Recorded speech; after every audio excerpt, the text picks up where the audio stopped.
गीता के छठे अध्याय में भगवान श्री कृष्ण ने व्यक्ति को परमात्मा की कृपाएं पाने के लिए और प्रभु से अपना संबंध जोड़ने के लिए, ध्यान करने के लिए एक सुंदर मार्ग बताया है। और वहां से शुरुआत की कि जहां तुम जिस जगह हो वहीं से तुम अपनी यात्रा को प्रारंभ करो और वहीं से यात्रा तुम्हारी इस तरह जाए कि अपने भीतर प्रवेश करने का मौका तुम्हें मिले। तो एक बड़ा सुंदर मार्ग उन्होंने दर्शाया। उस मार्ग पर आज हम लोग चिंतन करेंगे। उनके संदेश इन श्लोकों में आप ध्यान देंगे। शुचो देशे प्रतिष्ठाप्य स्थिरमासन्मात्मना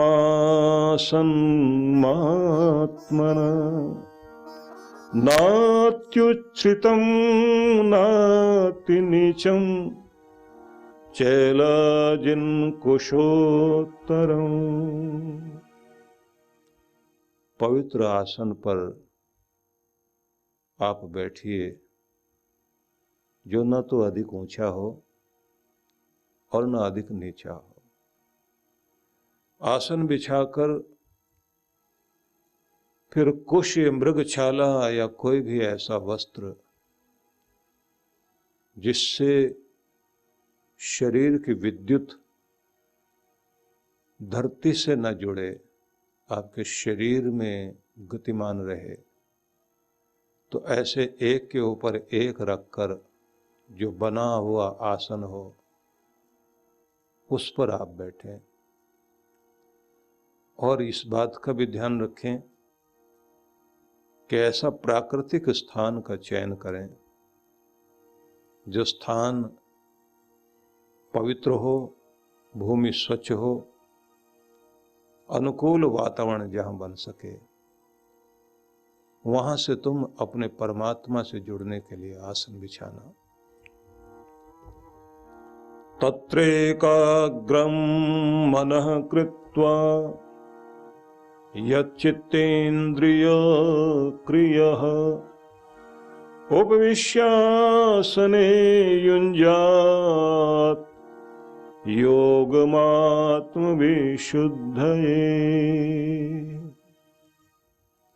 आसन पर बैठकर फिर मन को एकाग्र करें और चित्त और इंद्रियों को, उनकी प्रवृत्तियों को भी एकाग्र करते हुए, नियंत्रित करते हुए आत्मशुद्धि के लिए ध्यान का अभ्यास करना चाहिए। योगाभ्यास के द्वारा मन की वृत्तियां जो इधर उधर बिखरती रहती हैं, उन्हें उनके विषयों से हटाकर ध्यान बिंदु पर, जिस जगह पर आप ध्यान करना चाहते हैं, कोई भी केंद्र, आज्ञा चक्र हो या हृदय केंद्र हो, उस पर एकाग्र करना चाहिए। आगे फिर बताते हैं, समं काय शिरोग्रीवं धारयन्नचलं स्थिरः संप्रेक्ष्य नासिकाग्रं स्वदिशश्चानवलोकयन्। स्थिरता पूर्वक अपने शरीर और सिर को, गले को अचल करें, सीधे रखते हुए फिर नासिका के अग्रभाग पर दृष्टि को एकाग्र करें और अन्य दिशाओं में न देखते हुए अपने आप को स्थिर करना चाहिए। आगे भगवान फिर बताते हैं, प्रशांतात्मा विगतभीर ब्रह्मचारी व्रते स्थित मनः संयम्य मच्चित्तो युक्त आसीत मत परः।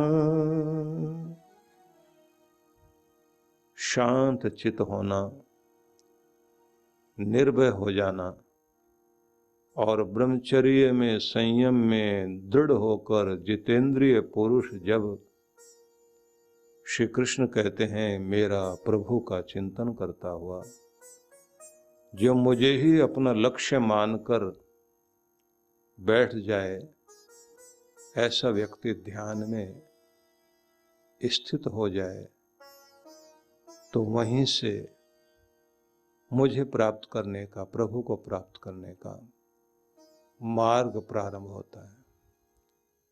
तो ये 4 श्लोक हम लोगों ने सुने। इन श्लोकों पर आइए हम विचार करते हैं। तो सबसे पहले भगवान श्री कृष्ण हमें ये निर्देश देते हैं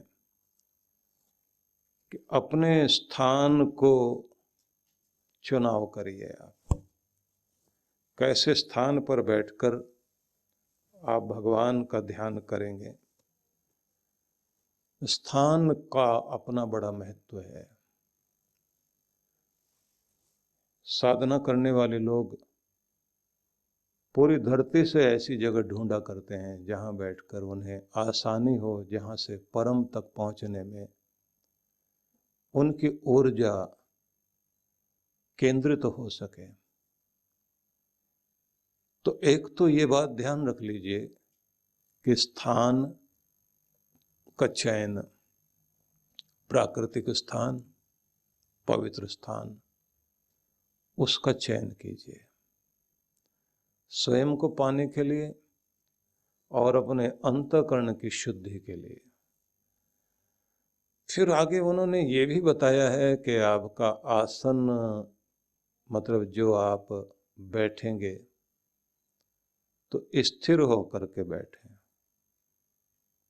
संतुलन जिसमें सध सके। अंगों का संतुलन भी आवश्यक है। मतलब ये है कि आपके शरीर के अंग जो भूमि को स्पर्श करते हैं, उन अंगों में आपने ये ध्यान रखना है कि संतुलन बनाकर बैठें। एक साइड से आप भूमि को छू रहे हैं, मतलब आसन को, दूसरी साइड को आप जो है ऊपर उठा हुआ है, तो आपके सारे अंग स्थिर और संतुलित हों। कारण जो गुरुत्वाकर्षण शक्ति है पृथ्वी की, उसका अधिक प्रभाव उस समय पड़ने लग जाता है व्यक्ति पर जब उसके आसन में संतुलन नहीं होता, और धरती की हर चीज आदमी को नीचे की तरफ खींचती है। इस धरती की जितनी भी चीजें हैं वो आपकी ऊर्जा को ऊपर नहीं उठने देती। लोगों की बातें, लोगों का व्यवहार, संसार का सारा व्यवहार आपको ऐसा ही मिलेगा, भटकाने वाला प्रभाव। दुनिया के बड़े बड़े मनोवैज्ञानिक जिन्होंने बड़ी सारी खोजें की हैं, उन्होंने आदतों पर काम किया, तो ये बताया कि सबसे पहले तो ये ध्यान रख लीजिए कि भटकाने वाली चीज आपके सामने नजर नहीं आनी चाहिए। अगर आप बचना चाहते हैं तो उन्हें अदृश्य करें। तो आपका फोन आपके सामने रखा हुआ है और उसमें कोई ना कोई मैसेज आता जा रहा है, तो आप उसे जब सामने रखे हुए हैं तो उसमें से ध्वनि भी आएगी, ध्वनि बंद भी कर देंगे तो लाइट जलेगी, तो चीज दिखाई देगी, ध्यान जाएगा। दिखाई दिया तो उसके बाद आप देखते हैं जरूरी है या नहीं है। तो जैसे ही आपका ध्यान उधर गया तो उसका मतलब होता है चलो देख ही लेते हैं खोल के। तो इसका मतलब हुआ पहले तो कोई चीज दिखाई दी, फिर उसने आपको अपनी तरफ खींचा, फिर उसने आपको भटकाया, और फिर आपने उसे खोला तो वो लोग जो उसमें ऐसी चीजें भरते हैं, उन्हें पता है कि आदमी को भटकाना कैसे है, उसको भटकाना ही नहीं अटकाना भी कैसे है। और आखिरी वाली बात वो नहीं जानते। आखिरी बात होती है कि आदमी को लटकाना कैसे है। लटकाना मतलब उल्टा कैसे करना, जिंदगी को उल्टा कैसे करना। तो ये समझ लीजिए कि आदतें इस तरह से काम करती हैं। धरती की गुरुत्वाकर्षण शक्ति ही नहीं, इस धरती की जितनी भी चीजें, जिसको भारतीय अध्यात्म में एक शब्द से संबोधित किया गया कि ये माया लोक है। उस माया लोक का मतलब कुछ और नहीं है। उस माया लोक का मतलब सिर्फ इतना ही हो गया कि जो आपको भ्रमित कर दे, जो वह जैसी है नहीं और दिखाई दे। तो ये सब वही चीजें। तो सबसे पहले श्री कृष्ण ये कहते हैं कि आपका आसन ही नहीं, बल्कि आप जहां स्थिर हो अपनी जिंदगी की जिस जगह पर, उससे नीचे मत चले जाना, गिर मत जाना, आपको ऊपर उठना है। और अटकाओ भटकाओ वाली जितनी भी चीजें हैं, उन सब से आपको बचना है। तो उसका नियम यही है कि वो चीजें सामने दिखाई ना दें, फिर उनकी इच्छा ना जागे, उनका आकर्षण उत्पन्न ना होने दो, फिर उन्हें बार बार दोहराओ मत, क्योंकि इसी से बनती है आदतें। और आदतों के साथ जिंदगी या तो आसान होती है या होती है मुश्किल। अच्छी आदतों के साथ जिंदगी आसान है और बुरी आदतों के साथ जिंदगी मुश्किल है। और फिर ये भी ध्यान रखना कि बहुत सारी ऐसी चीज़ें होती हैं जो आपको देखने में लगती हैं कि वो बहुत आकर्षक और बहुत हितकारी, बहुत शुभ है। बहुत सारे आपको शुभ चिंतक मिलेंगे जो शुभ चिंतक होते ही नहीं हैं। उन शुभ चिंतकों से तो आपको अगर समझ आ जाए तो आप ऐसे डरेंगे जैसे सांप से, कि इन लोगों की जरूरत नहीं है हमको।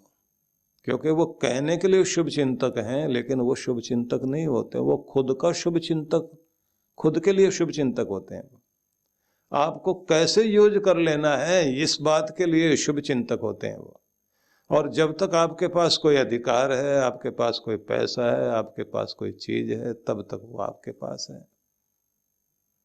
जैसे ही आपके पास से वो चीज हटे तो उसके बाद देखिए वो लोग आते भी हैं या नहीं आते।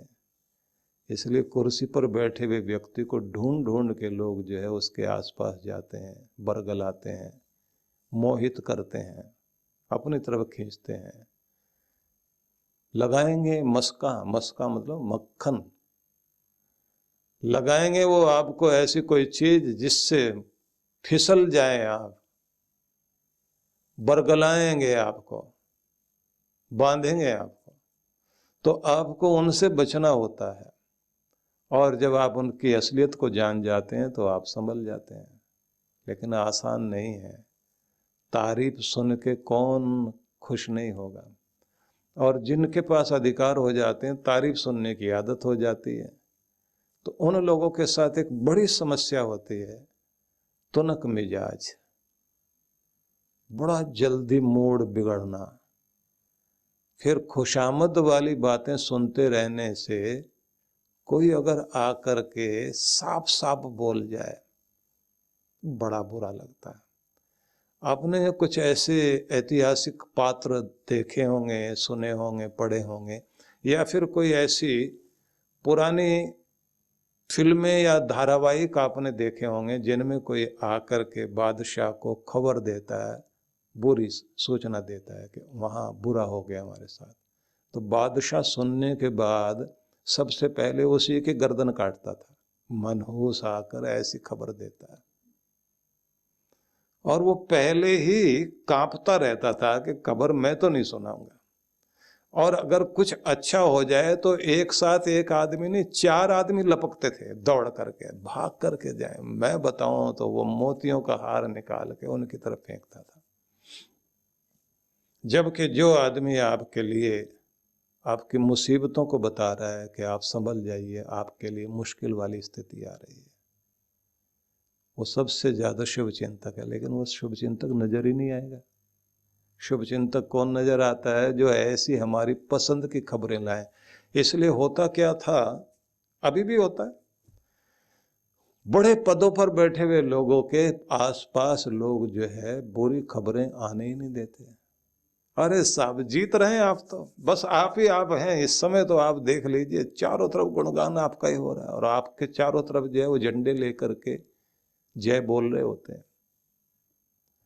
और जब रिजल्ट आते हैं तो पता लगता है कि हम तो कहीं है ही नहीं। बड़ी विचित्र स्थिति है। तो इसलिए इसी को कहते हैं माया जाल, जिसमें हम लोग सब रहते हैं। कृष्ण यहीं से शुरुआत करते हैं कि आपका आसन सिर्फ वही नहीं है जिस पर आप बैठे हुए हैं, बल्कि वो भी जहां आपकी जिंदगी स्थिर है, वहां अपना संतुलन बना के चलना। बहुत अद्भुत है ये। इसलिए सीधा श्लोक का अर्थ आप लोगों ने सुन लिया, जहाँ श्री कृष्ण ये कहते हैं कि पवित्र आसन पर बैठना जो ना अधिक ऊंचा हो ना अधिक नीचा हो, मतलब जिस पे आपका संतुलन बन जाए, ये अद्भुत है। उसके बाद उन्होंने कहा कि ऐसा आसन होना चाहिए जिस आसन पर आप कुशा वगैरह, मृगछाला वगैरह कोई ऐसी चीज बिछा करके बैठे। वो क्या चीज है? कोई भी नॉन कंडक्टर, आपके शरीर की विद्युत धारा, जो आपके शरीर की बायो इलेक्ट्रिसिटी जो आपके अंदर लगातार गतिमान रहती है, उसको आपने अर्थिंग नहीं होने देना, जमीन में नहीं जाने देना। आपकी उंगलियों के पोरों से ये निकल रही होती है, आपके पाँव की उंगलियों के पोरों से निकल रही होती है, आपके तलवों से निकल रही होती है। और फिर कहते हैं आंखें बंद करके बैठना, क्योंकि सबसे ज़्यादा ऊर्जा आपके आँखों से निकलती है। और फिर कहते हैं संयम साधना चाहिए, क्योंकि व्यक्ति की ऊर्जा का बहुत सारा भाग उसके ऊपर उठने का वो खत्म हो जाता है जब असंयमी हो जाता है व्यक्ति। डॉक्टर अर्चिका फाउंडेशन द्वारा मुक्तिनाथ धाम, पशुपतिनाथ धाम व ध्यान साधना का आयोजन होने जा रहा है 20 से 25 अगस्त 2022। हिंदू धार्मिक मान्यताओं के अनुसार मुक्तिनाथ वह क्षेत्र है जहां लोगों को मुक्ति या मोक्ष की प्राप्ति होती है। मुक्तिनाथ धाम यह उन 8 पवित्र मंदिरों में से एक है जो अपने आप में उत्पन्न हुए हैं, तथा पशुपतिनाथ के बारे में माना जाता है यह लेख लिखे जाने से पहले ही स्थापित हो गया था और जो भी व्यक्ति इस स्थान के दर्शन करता है उसे किसी भी जन्म में फिर कभी पशु योनि प्राप्त नहीं होती है। एक लंबी अवधि के इंतजार के बाद साधना के शिखर पर निवास करने वाली परम साध्वी डॉक्टर अर्चिका दीदी के सानिध्य में ध्यान का आनंद भी लें। ध्यान की सुखद छांव में जो बैठता है उसकी सभी कामनाएं पूरी हो जाती हैं। ध्यान में मन का मंथन होता है। दीदी जी के मार्गदर्शन में ही मुक्तिनाथ एवं पशुपतिनाथ यात्रा का परम सौभाग्य प्राप्त हो रहा है। साथ ही साथ आप मनोकामना मंदिर, गुप्तेश्वर महादेव मंदिर व पहावा लेक 108 जल धाराएं आदि हैं। 20 से 25 अगस्त तक इस 6 दिवसीय यात्रा के लिए आज ही अपना पंजीकरण कराएं और दीदी के सानिध्य में ध्यान का आनंद लेते हुए इस यात्रा का अनुभव प्राप्त करें। अधिक जानकारी के लिए संपर्क करें 7291986653, 7291986656, 7291986657।